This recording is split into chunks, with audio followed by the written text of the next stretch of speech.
den chung chor ta eng noya zai tin vor zai no per quang ting tang rimoi ne zan quat lai reng don lovin lal pian cham pha hun lo mi len roa kim ten chung chor ta eng noya zai tin vor zai no per quang ting tang rimoi ne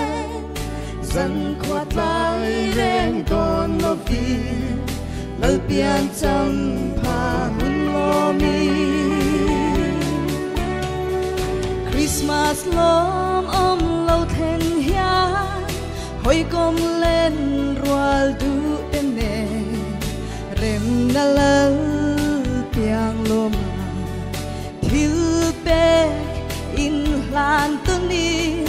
lan lên le val rual ten ông ni khamin vang kho zava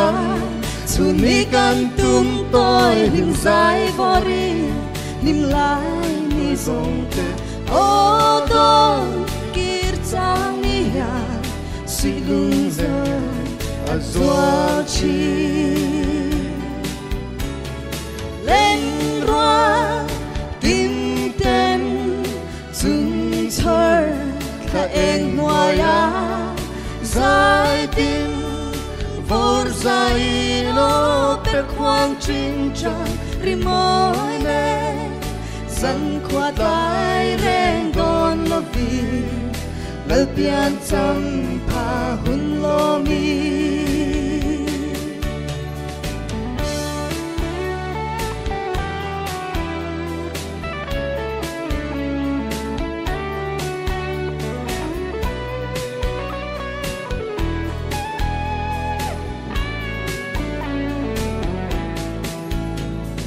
Christmas lom lo then hia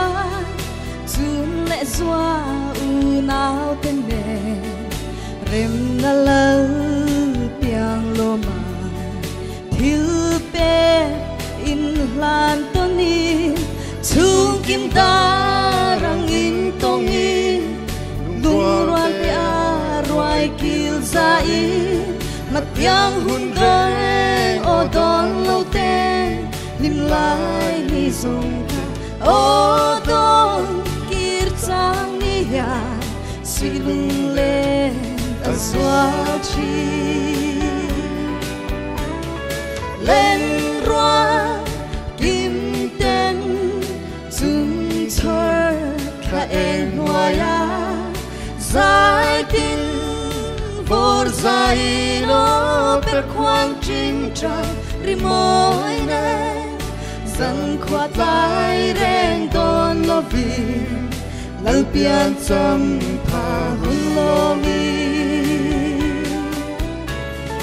Christmas lom lo then hia hoi kom lên rual du ten ne rem na lal piang lo ma thil pe in lan tu ni chung kim ta rong in tong in lung rual te a roi kil zai mat yang hun reng o don lo ten lim lai ni zong te o don kir chang ni ya si lung le a zwa chi len roa kim ten chung chor ka eng noya zai tin vor zai no per quang ching chang rimoi ne zan qua tai reng don lo vi lal pian cham pha hun lo mi kan lo me